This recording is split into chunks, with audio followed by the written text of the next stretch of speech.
ayuu taliyay wuxuu ku dhahay afkan kugu dhufanaa ayuu ku dhahay afkan kugu dhufanaa ugu dhufo taliyay waa uu dhabeeyay waa ugu dhuftay sidaas ilkii goosi inta ka baxeen taliyay waxay ku daateen maraga hadda aan keen doono ilkii ee galgaleen ilkii ha galgala markaas xabsi ku yaala Gurceel ayuu ka soo baxsaday waxa uu si dhuumaaleysiya in muddo uu ku joogay Muqdisho gaar ahaan tabeelaha Sheekh Ibraahim soo qabashadiisana waxa lagu soo xirageliyay oo loo adeegsaday gabar loo diray oo haasawo la jashay ilaa ay ugu dambeyntii ay u soo gacan gelisay hay'adaha ammaanka xilli ay ku wada sugnaayeen xeebta Liido ee degmada Cabdilcasiis taariikhdu markay ahayd 14 bisha Afraad 2024 intaas kadib sana waxa la dhigay xabsi ku yaala degmada Gurceel waxa la orgeeyay maxkamadda ciidamada Gurceel halkaas ayaa laga soo qoray garaala lagu qoray gal dacwadeedkiisii ayaa la diyaariyay waxa la rabay in gal dacwadeedkiisii la gudbiyo oo la galo balse maxaa dhacay mudan gudoomiye eedeysanaha uu ka soo baxsaday xabsigii Gurceel wuxuu ku jiray maxaabiistii Gurceel ka soo booday ku jiray xamar ayuu si dhuumaaleysi ku imaaday waxa suurtagal weeyday marka in dacwadii la galo marka waxa dhacday in la raadsho eedeysanaha qaabkii lagu soo qaban lahaa marka dhibanaha Axmed Cabdullaahi wuxuu ka shaqeeyay in eedeysanaha uu u diro gabar soo xiragelaysa oo shaqaansata markay shaqaansata kadibna xiriir wadaag ay noqdaan kadibna laama amniga saas loogu soo gacan gasho eedeysanaha marka intii lagu sameeyay tabeelaha Sheekh Ibraahim ayaa laga wacay gabadha xiriir ayaan lahaayeen waxa dhacday kaale igu imaw tabeelaha Sheekh Ibraahim ayuu wada ku imaamay adi soo baxay imaw badan ku sheegaysanina sidaas oo mooto bajaaj oo nin kale leeyahay saaxiibkiisu ku kireey maalintaas oo dhan ana ay shaqeeyo mooto bajaaj ku dhax mooto bajaajliya soo isla socdaan ay gabadhi soo maray gabadhi marka la soo maray sidii lagu soo qaaday meesha lagu sheekaystay ninkaan sheekada meel fiican u marayso wuxuu ka war helay asoo ciidan dhex taagan hal mar qofka aan ka hadlayo waa dable xooga Maxamed Xiirey Maxamuud oo ka tirsan guutada Cali bin Abi Talib ee xooga dalka waxa loo haystaa inuu degmada Maxaas ee gobolka Hiiraan uu dhaawac culus ku gaarsiiyay taliyo unigiisi dhibane dable xooga Axmed Cabdullaahi Maxamed kadib xabad AK47 ah uu afka uga dhuftay waana kaliya muran salka ku hayay arimo shaqo falkan ayaana dhacay 11 bisha koowaad ee sanadkan maalintii falkan uu dhacay askartii ku sugneed goobta oo uu ka mid yahay askari ay waxyeelo ka soo gaartay dhacdadan ayay maxkamaddu marqaati ahaan fadhigan uga dhageysatay sida ay wax u dhaceen maalintaasi waxaan taliyoon ugu ahay gaari ay ka tirsanayeen eedeysanaha iyo labada askari oo hadda meesha joogto waxaan safar u aaday cadaan lixay oo tirakoob waday wargaadhiyaan tagnay oo ku sii harsanay waxaan tagnay cadday urur joogan tirakoob habeenkaas ku hoyanay subaxiyaan ka soo bilaabanay waxaan u gudubnay aadan yabaala habeenkii dambe ku hoyanay subaxii dambe aan ka baxnay waxaan tagnay Cali Axmed tirakoob isla maalmahaas marnay waxaan tagnay Moqokori habeenkaas ku hoyanay subaxiyaan ka baxnay waxaan tagnay urur maxaas joogan tirakoob marsiinay markii tirakoobkii la maray cabaar la joogay oo dadkii iska oo ciidanka aan dhamaynay ayaan geed iska fariisanay gaari inta geed dhiganay qadar ninkii Maxamed soo magaalada aadeen asaga iyo cilmi yar maqan hadda geedka annaga fadhinay noo imaadeen waxaan dhahay inta aadeen magaalada aadnay leeyahay oo waxa u daahday ma bixir rabnaa inaan baxnaa macquul maxaa aadeenaa wuxuu dhahay inuu iga leeyahay saaxiibo waan xanaaqsanahay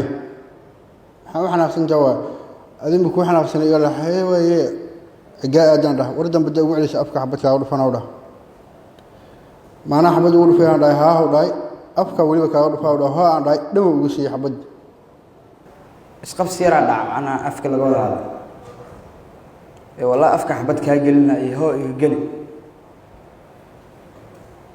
هو يجلي بركيران أمان كون كان ريشة ده وقتي سجل ريشة ده هاي أمان كان فرا قار حبت كتير تدي مر ريشة أيضا هاي أمان كلا فرنا حبت ويدعي حبت مر كان كل عضي لفيه يلوح حيل أنا يقلق وفرق عمي بيجي لا أنت بيجي مركز اللوحية دعوني كي على العرّي تكتب baaraha kiiskan uga wakiilka ah hay'adda dambi baarista booliska Soomaaliyeed ee CID ayaa maxkamadda la wadaagay natiijo baariseed la xidhiira kiiskan. ku-xigeenka xeerraaliyaha guud ee ciidamada qalabka sida Cabdicasiis Cismaan Faarax ayaa maxkamadda ka codsaday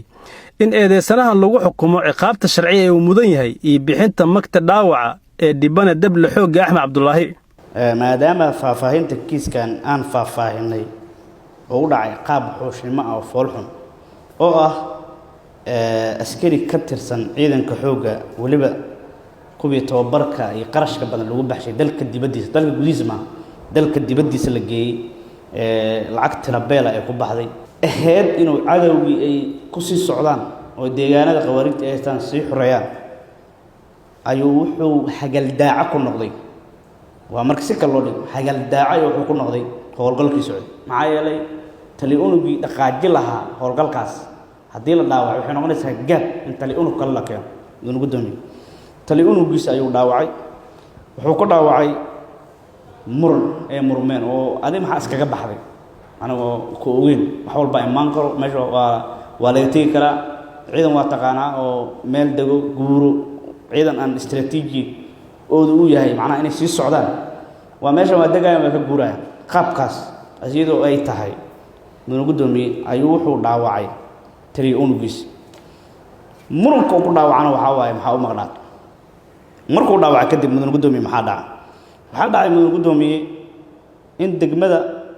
maxaas ayuu ku dhaawacay degmada Gurceel in la geeyo maxkamadda ciidamada qalabka sida qaybteeda Gurceel in ay qiraal iyo lagu qoro oo horgeyn loo sameeyo garsoor la horgeeyo qaybtaas ka howlgalo ayadoo galgi dacwadeedka loo diyaarinayo in la galo ayaa mudane gudoomiye waxaa dhacday inuu xabsiga ka soo baxsado sheekada yaab kale waxaa waaye markuu xabsiga ka soo baxsaday waxaa dhacday inuu xamar imaado xamar markuu imaadana kadib waxaa dhacday in la raasho qaabka lagu raadin karo waxaa lagu raashay in lagu soo xirogeliyo gabar uu shukaansanayay la dhahay gabadhaas ninkaas inaan noo soo xirgelisaa rabnaa saasoo uu ii geystay oo ku taliyey gabadhii ayuu diray gabadhii ayaa shukaansatay taatikada ciidamada ka mid maahan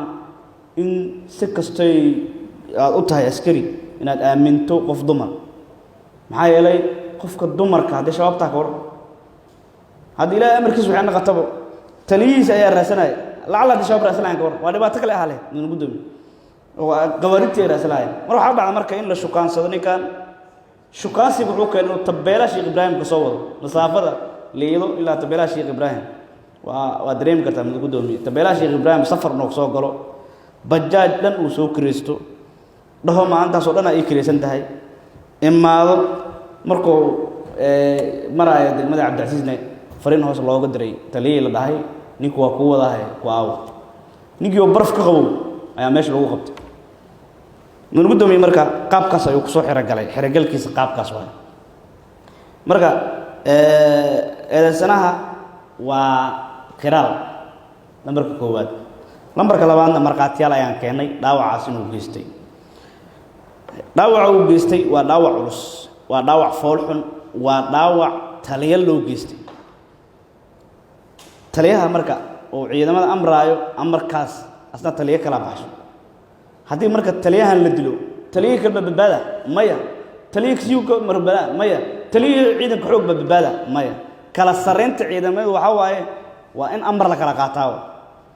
haddii amar uu baxsho taliya oo afka lagu dhufto maanta tan iyo mid ka sii foolxun ayaa dhalanayso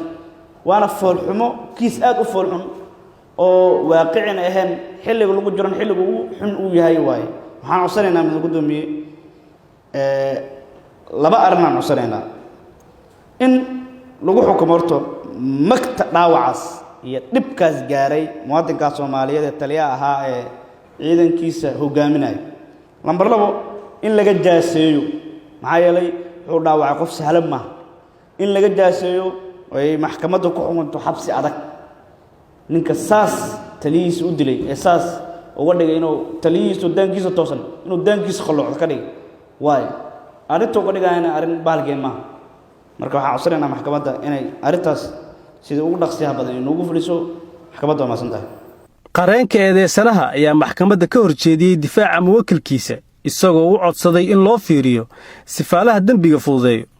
dhibanaha dhibka gaaray in maxkamad u xukunto oo ugu xukunto isaga ciqaabka 440